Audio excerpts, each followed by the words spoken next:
ಇದು ನಿಮ್ಮ ಧ್ವನಿ.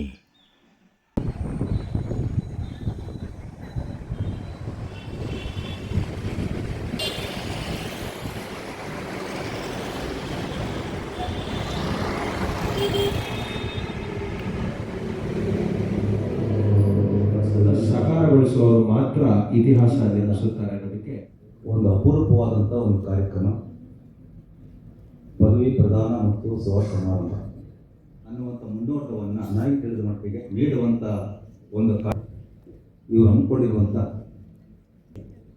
ಏನು ಕೆಲವರು 3 ವರ್ಷ PUCಯನ್ನು ಒಳಗೊಂಡಂತೆ, ಇನ್ನು ಕೆಲವರು 3 ವರ್ಷ ಪದವಿಯನ್ನು ಒಳಗೊಂಡಂತೆ 3 ಮತ್ತು 5 ಅಂತೇಳಿ ಆಚರಿಸುವಂಥ ಒಂದು ಪದವಿ ಕಾರ್ಯಕ್ರಮ, ಪದವಿ ಪ್ರದಾನ ಸಮಾರಂಭವನ್ನು ವಿಶೇಷವಾಗಿ ಇದೀಗ ತಾನೇ PUC ಫಲಿತಾಂಶವನ್ನು ಪಡೆದು ನಮ್ಮ ಬೆಸ್ಟ್ ಪದವಿ ಕಾಲೇಜಿಗೆ ಪಾದಾರ್ಪಣೆ ಮಾಡಿರುವಂಥ 26 ಮತ್ತು 27ನೇ ಸಾಲಿನ ಪ್ರಥಮ BCA ಮತ್ತು BCom ತರಗತಿಗಳ ವಿದ್ಯಾರ್ಥಿಗಳಿಗೆ ಒಂದು ಉದ್ಘಾಟನಾ ಕಾರ್ಯಕ್ರಮವನ್ನು ಹಮ್ಮಿಕೊಳ್ಳುವ ಮೂಲಕವಾಗಿ ಆ ವಿದ್ಯಾರ್ಥಿಗಳ ಬದುಕು ಹೇಗಿರಬೇಕು, ಇವತ್ತು ವಿದ್ಯಾರ್ಥಿ ಸಮುದಾಯ ಯಾವ ಕಡೆ ಸಾಗ್ತಾ ಇದೆ, ಈಗಾಗಲೇ ನಾವು VC ಸಾಹೇಬರವರ ಒಂದು ನಶಮುಕ್ತ ಭಾರತ ಒಂದು ಪ್ರತಿಜ್ಞಾವಿಧಿಯನ್ನು ಸ್ವೀಕಾರ ಮಾಡಿದ್ದೇವೆ.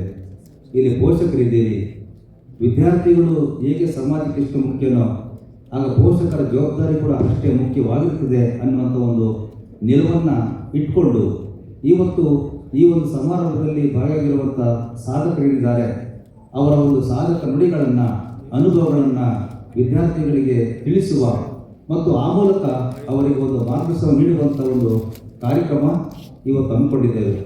ಪೋಷಕರ ಪಾತ್ರ ಕೂಡ ಬಹಳ ಮುಖ್ಯ ಅನ್ನೋದು ನಮಗೆಲ್ಲ ಗೊತ್ತಿರುವಂಥದ್ದು.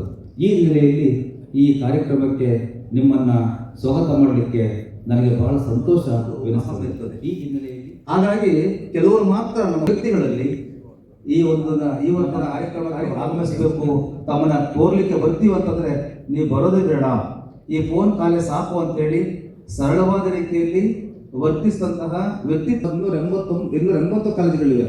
ಆ 280 ಕಾಲೇಜುಗಳ ಒಂದು ಉಸ್ತುವಾರಿ ನಡೆಸಿದ ಜನವರಿ ತಿಂಗಳಲ್ಲಿ ವಿಶ್ವವಿದ್ಯಾಲಯಕ್ಕೆ ಭೇಟಿ ಮಾಡಿದಂಥವರು ಅಂಥವರು ಜನರ ಪರವಾಗಿದ್ದಾರೆ. ಪೋಷಕರನ್ನ ಬಹಳ ಆತ್ಮೀಯವಾಗಿ ನಡೆಸ್ಕೊಳ್ತಾರೆ. ಆಯಾಸ ಅನ್ನೋದೇ ಗೊತ್ತಿಲ್ಲ ಅವರಿಗೆ. ನಾನು ಕಂಡಂತೆ ನನ್ನ ಮತ್ತು ಅವರ ಒಂದು ಒಡನಾಟ 5 ವರ್ಷಗಳಿಂದಿದೆ. ಹಾಗಾಗಿ ನಾನು ಕಂಡಂತೆ ಅವ್ರಿಗೆ ಆಯಾಸ ಎಂಬುದೇ ಇಲ್ಲ. ಎಷ್ಟು ಗಂಟೆ ನಿದ್ದೆ ಮಾಡ್ತಾರೋ ಗೊತ್ತಿಲ್ಲ. 4 ಗಂಟೆ ಫೋನ್ ಮಾಡಿದ್ರು ಕೂಡ ಈ ಪುಸ್ತಕ ಓದ್ತಾ ಇದ್ದೀನಿ ಅಂತ ಹೇಳ್ತಿರ್ತಾರೆ. ಅಂಥವರು ವಿದ್ಯಾರ್ಥಿ ಪರವಾಗಿ ಯೋಚಿಸುವಂಥವರು, ಪೋಷಕರನ್ನ ಬಹಳ ಆಪ್ತವಾಗಿ ಕಾಣುವಂಥವರು ಮಹನೀಯರು. ನಮ್ಮ BK ರವಿ ಸರ್ ಅಂತವ್ರು ಮಹನೀಯರು ಪದೇ ಪದೇ ಇಂಥ ಕಾರ್ಯಕ್ರಮ ಬರಬೇಕು ಅಂತ ಹಂಬಲಿಸ್ತಾ ಈ ಕಾರ್ಯಕ್ರಮದ ರೂವಾರಿ ನಮ್ಮ ಪ್ರಿನ್ಸಿಪಾಲ್ ಆದಂತಹ ಡಾಕ್ಟರ್ ರಘುನಾಥ್ ಸರ್ ಅವರಿಗೆ ಹೃತ್ಪೂರ್ವಕವಾದ ಸ್ವಾಗತವನ್ನು ಕೋರುತ್ತೇನೆ.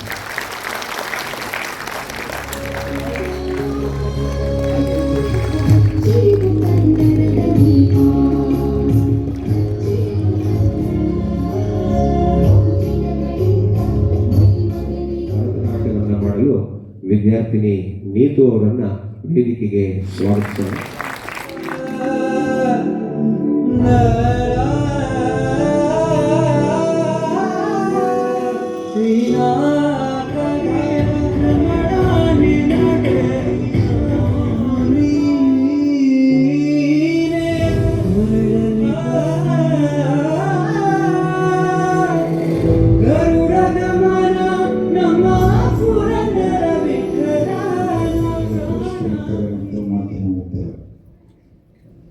ಇದು ಬಹಳ ಈಗೊಬ್ಬ ಪದವೀಧರ ಆಗೋದಕ್ಕೂ ಏನು ವ್ಯತ್ಯಾಸ? ಒಂದು ವಿಶ್ವವಿದ್ಯಾಲಯದ ಒಂದು ಪದವಿಯನ್ನು ಪಡೆದ ನಂತರ ಈ ದೇಶದ ಸತ್ಪ್ರಜೆಯಾಗಿ ನಿಮ್ಮೆಲ್ಲರ ಜವಾಬ್ದಾರಿ ಮತ್ತು ನೈತಿಕ ಹೊಣೆಗಾರಿಕೆ ಹೆಚ್ಚಾಗುತ್ತೆ. ಆಲ್ ಗ್ರ್ಯಾಜುಯೇಟ್ಸ್ ಎಲ್ಲರೂ ಕೂಡ ನಿಮ್ಮನ್ನ ಒಬ್ಬ ಗ್ರ್ಯಾಜುಯೇಟ್ ಅಂತ ಗೌರವಿಸ್ತಾರೆ. ಸೊ ಬರೀ ಒಂದು ವಿಶ್ವವಿದ್ಯಾಲಯಕ್ಕೆ ಬಂದು ನಾನು ಓದಿ ಪದವಿ ಪ್ರಮಾಣ ತಗೊಂಡ್ಬಿಟ್ರೆ ಸಾಕ, ಅಥವಾ ಮುಂದೆ ಹೇಗೆ ನಾವು ನಮ್ಮ ಜೀವನವನ್ನು ರೂಪಿಸ್ಕೋಬೇಕು, ನಮ್ಮ ಜೀವನದಲ್ಲಿ ಹೇಗೆ ನಡ್ಕೋಬೇಕು ಅನ್ನೋದ್ರ ಬಗ್ಗೆ ನಾವು ಸ್ವಲ್ಪ ಇವತ್ತು ಏನು ಹೊಸ ಗ್ರ್ಯಾಜುಯೇಷನ್ನು ಮುಗಿಸಿ ಗ್ರ್ಯಾಜುಯೇಟ್ಸ್ ಆಗ್ತೀವಿ, ನೀವು ಹೆಚ್ಚು ಗಂಭೀರವಾದಂಥ ಚಿಂತನೆ ಮಾಡಲೇಬೇಕಾದಂಥ ಅನಿವಾರ್ಯತೆ ಬಹುಶಃ ಈ ರಾಷ್ಟ್ರದಲ್ಲಿ ಉದ್ಭವ ಆಗಿದೆ ಅನ್ನುವಂಥದ್ದು ನನ್ನ ಈ ರಾಷ್ಟ್ರದಲ್ಲಿ ಬಹುಶಃ ನೀವು ಜಗತ್ತಿನ ಯಾವುದೇ ರಾಷ್ಟ್ರಕ್ಕೆ ಹೋದ್ರು ಕೂಡ ಭಾರತ ಅಂದರೆ ಎದುರು ನಡುತ್ತಾರೆ. ಇಂಡಿಯಾ ಭಾರತ ಅಂದರೆ ಎದುರ್ತಾರೆ. ಯಾಕೆ ಅಂದರೆ ನೀವು ಅಮೇರಿಕಾಗೆ ಹೋಗ್ರಿ ಎಲ್ಲ 90+ ಮುದುಕರ ದೇಶ, ಜಪಾನ್ಗೆ ಹೋಗ್ರಿ ಮುದುಕರ ದೇಶ, ಕೊರಿಯಾಗೆ ಹೋಗ್ರಿ ಮುದುಕರ ದೇಶ. ಬಹುಸಂಖ್ಯಾತ ರಾಷ್ಟ್ರಗಳು ನೀವು ನೋಡ್ಕೊಂಬರ್ರಿ, ಬಹುಸಂಖ್ಯಾತರೆಲ್ಲ ಮುದುಕರ ದೇಶ. ಆದ್ರೆ ಭಾರತದ ಶಕ್ತಿ ಏನು ಅಂದರೆ ಈ ರಾಷ್ಟ್ರದ 65% ಜನ ನಮ್ಮ ಯುವ ಜನಾಂಗ ಅನ್ನೋದನ್ನ ಯಾವ ಸಂದರ್ಭದಲ್ಲೂ ಮರಿಬಾರದು. ನಮ್ಮಲ್ಲಿರ್ತಕ್ಕಂಥ ಯುವತಿಯರೇ ಈ ದೇಶದ ದೊಡ್ಡ ಶಕ್ತಿ. ಅದಕ್ಕೆ ಎಲ್ಲರೂ ನಮ್ಮ ನೋಡಿ ಅದಿರ್ತಾರೆ, ಬಹಳ ದೊಡ್ಡ ಯೂತ್ ಫೋರ್ಸ್ ಇದೆ, ಯುವ ಶಕ್ತಿ ಇದೆ, ಈ ರಾಷ್ಟ್ರ ಬಹಳ ಬಲಿಷ್ಠವಾಗಿ ಬೆಳೀತದೆ, ಮುಂದೆ ಜಾಗತಿಕ ಮಟ್ಟದಲ್ಲಿ ದೊಡ್ಡ ನಾಯಕನಾಗಿ ಇಡೀ ಜಗತ್ತನ್ನು ನಡೆಸ್ಕೊಂಡು ಹೋಗ್ತದೆ ಭಾರತ, ಅದು ಅದರ ಶಕ್ತಿ ಅನ್ನುವಂಥದ್ದು. ಯಾವ ದಿಕ್ಕಿನಲ್ಲಿ ನಡಿಬೇಕು, ನಮ್ಮ ಜೀವನವನ್ನು ಹೇಗೆ ರೂಪಿಸ್ಕೋಬೇಕು ಅನ್ನೋದ್ರ ಬಗ್ಗೆಯೂ ಕೂಡ ನೀವು ಒಂದು 2 ನಿಮಿಷ ಯೋಚನೆ ಮಾಡಬೇಕು. ಭಾಳ ಜನ ನಮ್ಮ ಭಾರತೀಯರ ಸಮಸ್ಯೆಯನ್ನು ಯೋಚನೆ ಮಾಡಲ್ಲ. ಎಲ್ಲ ಮೊಬೈಲ್ ಸಿಕ್ಕರೆ ಮೊಬೈಲ್ ಒಳಗೆ ಹೋಗ್ತೀರಿ, ಸಿನಿಮಾ ಥಿಯೇಟರ್ ಇದ್ರೆ ಸಿನಿಮಾ ಸ್ಕ್ರೀನ್ ಒಳಗೆ ಹೋಗ್ತೀರಿ.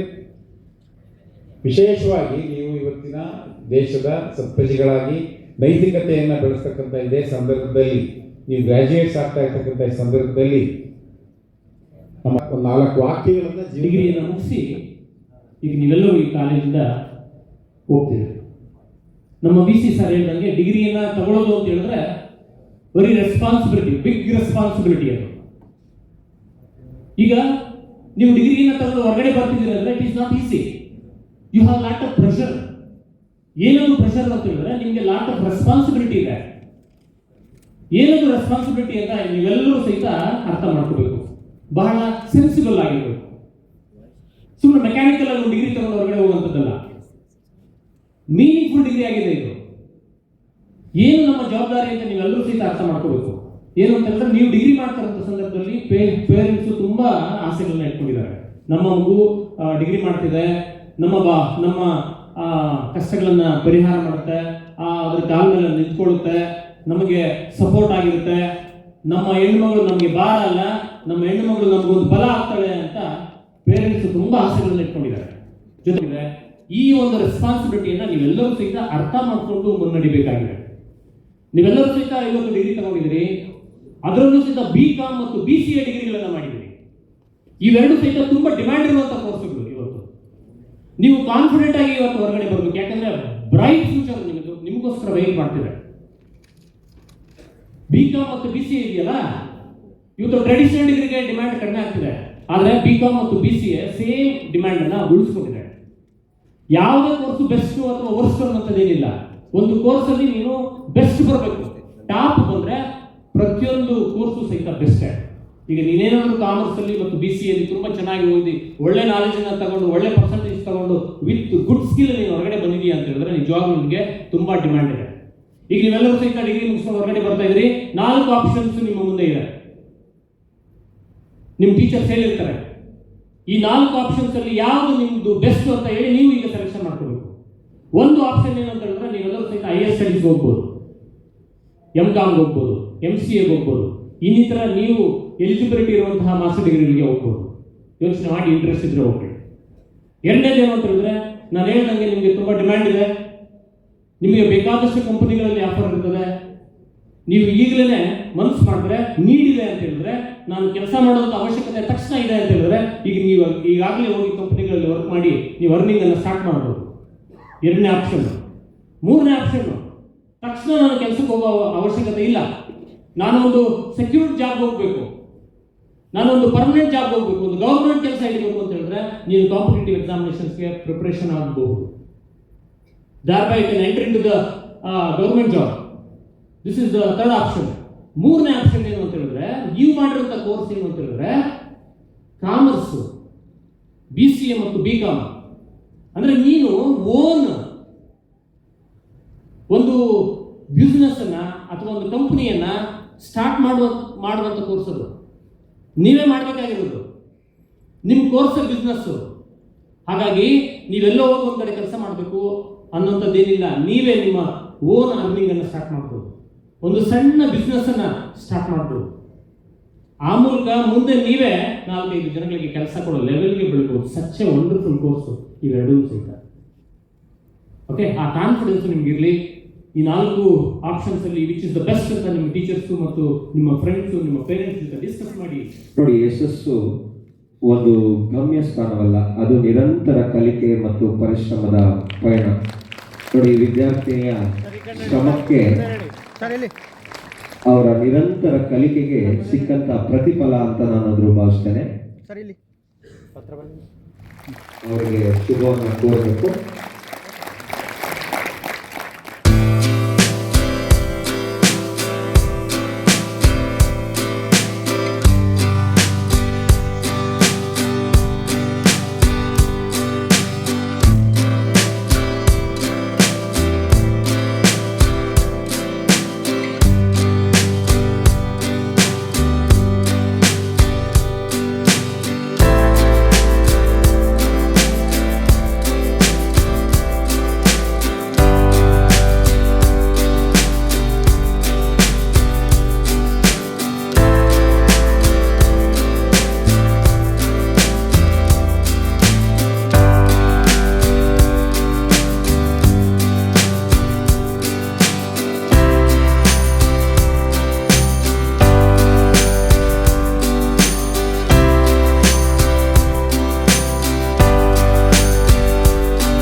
is a senior professor and former chairman of the Department of Communication on Bangalore University Gnanavarti campus. With over 40 years of teaching and research experience, Professor B.K. Sir has made significant contributions.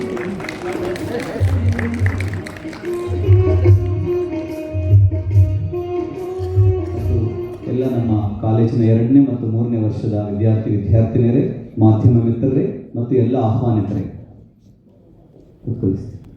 ಎಲ್ಲ ಪೋಷಕ ವರ್ಗದವರಿಗೂ ನಮ್ಮ ಕಾಲೇಜಿನ ಪರವಾಗಿ, ನನ್ನ ವೈಯಕ್ತಿಕ ಪರವಾಗಿ, ನಮ್ಮ ಕಾಲೇಜಿನ ಆಯ್ಕೆ ಮಾಡಿಕೊಂಡು ನಿಮ್ಮ ಮಕ್ಕಳನ್ನು, ಈಗ ಪದವಿ ಮುಗಿಸಿರೋ ವಿದ್ಯಾರ್ಥಿಗಳಲ್ಲಿ ಅತಿ ಹೆಚ್ಚು ವಿದ್ಯಾರ್ಥಿಗಳು 5 ವರ್ಷದಿಂದ ನಮ್ಮ ಜೊತೆ ಇದ್ದಾರೆ. ಅದು ಮರೀಲಿಕ್ಕಾಗೋದಿಲ್ಲ. ಪೋಷಕ ವರ್ಗದವರು ಅತಿ ಮುಖ್ಯವಾಗಿ ನಮ್ಮ ಸಂಸ್ಥೆ ಮೇಲೆ ಇಷ್ಟು ನಂಬಿಕೆ ಇಟ್ಟು ನಿಮ್ಮ ಮಕ್ಕಳನ್ನ ನಮ್ಮೊಡನೆ ಅವರ ವಿದ್ಯಾಭ್ಯಾಸಕ್ಕೆ ಅವಕಾಶ ಕೊಟ್ಟಿದ್ದಕ್ಕೆ ಇಲ್ಲಿ ನೆರೆದಿರುವಂಥ ಎಲ್ಲರ ಪರವಾಗಿ ಮತ್ತು ನಮ್ಮ ಆಡಳಿತ ಮಂಡಳಿತ ಪರವಾಗಿ, ವೈಯಕ್ತಿಕ ಪರವಾಗಿ ಎಲ್ಲ ಪೋಷಕ ವರ್ಗದವ್ರಿಗೂ ಧನ್ಯವಾದಗಳನ್ನು ತಿಳಿಸ್ತೇನೆ. ಮತ್ತು ಮುಂದಿನ ಜವಾಬ್ದಾರಿ, ನೀವು ಇಂದಿನ ದಿನದಿಂದ ಗ್ರ್ಯಾಜುಯೇಷನ್ ಮುಗಿಸಿ ಒಂದು ಪದವಿ ಪ್ರಮಾಣ ಪತ್ರ ಸ್ವೀಕಾರ ಮಾಡಿದ ನಂತರ ನಿಮ್ಮ ಕುಟುಂಬ ಮತ್ತು ಸಮಾಜದ ಎಲ್ಲ ಜವಾಬ್ದಾರಿಯುತ ಕೆಲಸ ಕಾರ್ಯಗಳಲ್ಲಿ ತೊಡಗಿಸ್ಕೊಳ್ಬೇಕಾಗ್ತದೆ. ಪ್ರಥಮ ಪದವಿ ತರಗತಿಗಳಿಗೆ ಬಂದಂಥ ವಿದ್ಯಾರ್ಥಿಗಳು ಮತ್ತು ಅವರ ಪೋಷಕರಿಗೆ ಮತ್ತೊಮ್ಮೆ ನಮ್ಮ ಕಾಲೇಜಿನ ಮತ್ತು ಸಿಬ್ಬಂದಿಯ ಪರವಾಗಿ ಈ ಕಾಲೇಜಿಗೆ ಸ್ವಾಗತವನ್ನು ಬಯಸುತ್ತಾ, ನೀವು ಏನು ನಂಬಿಕೆ ಇಟ್ಟಿದ್ದೀರಾ ಈ ಕಾಲೇಜ್ ಮೇಲೆ, ಆ ನಂಬಿಕೆಯನ್ನು ನಾವು ದುಪ್ಪಟ್ಟು ಅಥವಾ 3 ಪಟ್ಟು ಮಾಡ್ತೀವಿ. ಖಂಡಿತ ನಿಮ್ಮ ಮಕ್ಕಳ ವಿದ್ಯಾಭ್ಯಾಸಕ್ಕಾಗಿ ನಾವು ಹಗಲಿರಲು ಶ್ರಮಿಸ್ತೀವಿ ಅಂತ ಹೇಳ್ತಾ, ಸೊ ನಿಮಗೂ ಕೂಡ ಮುಂದಿನ 3 ವರ್ಷಗಳ ಕಾಲ ನಮ್ಮ ಕಾಲೇಜಿನಲ್ಲಿ ಒಳ್ಳೆ ವಿದ್ಯಾಭ್ಯಾಸ ಸಿಗೋ ರೀತಿಯಲ್ಲಿ ನಾವು ಜವಾಬ್ದಾರಿ ತೆಗೆದುಕೊಳ್ತೀವಿ ಅಂತ ಹೇಳ್ತಾ, ನಿಮಗೆಲ್ಲ ಒಳ್ಳೇದಾಗಲಿ, wish you all the best ಅಂತ ಹೇಳ್ತಾ ಎಲ್ಲ ಮಕ್ಕಳಿಗೂ ಈ ಶುಭ ನನ್ನ ಮಾತನ್ನು ಮುಗಿಸ್ತಾ ಇದ್ದೀನಿ. Thank you. ಪ್ರೌಢ ಪ್ರಬಂಧಕ್ಕೆ 2020ರಲ್ಲಿ ಮೈಸೂರು ವಿಶ್ವವಿದ್ಯಾಲಯ 100ನೇ ಘಟಿಕೋತ್ಸವದಲ್ಲಿ PhD ಪ್ರದಾನ ಮಾಡಿರುತ್ತದೆ.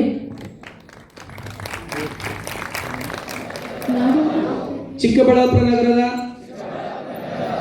ಬೆಸ್ಟ್ ಪದವಿ ಕಾಲೇಜಿನಲ್ಲಿ 2003ರಿಂದ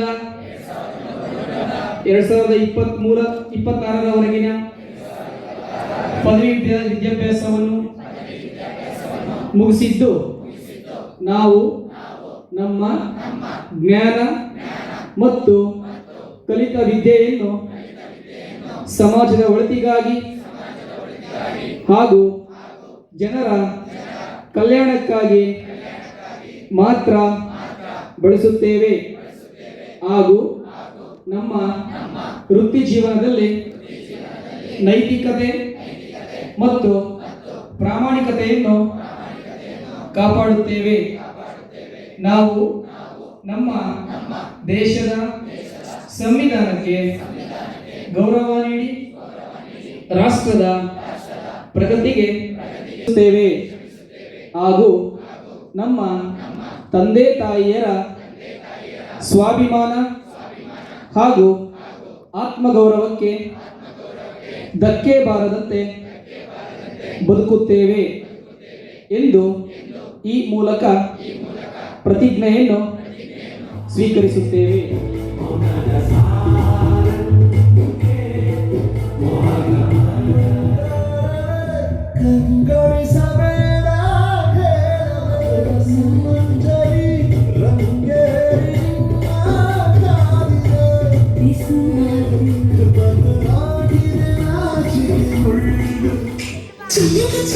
చిన్నగా నది కన్నులు విట్టిన కన్నెగా మల్లెల మబ్బుల జల్లుక నీ మాపులలో వేసై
ಒಬ್ಬೊಬ್ಬರು ಸ್ಟೂಡೆಂಟು ಸಹ ಒಂದೊಂದು ರೀತಿಯಲ್ಲಿ ಅದನ್ನು ತೋರಿಸ್ಕೊಟ್ಟಿದ್ದೀರ.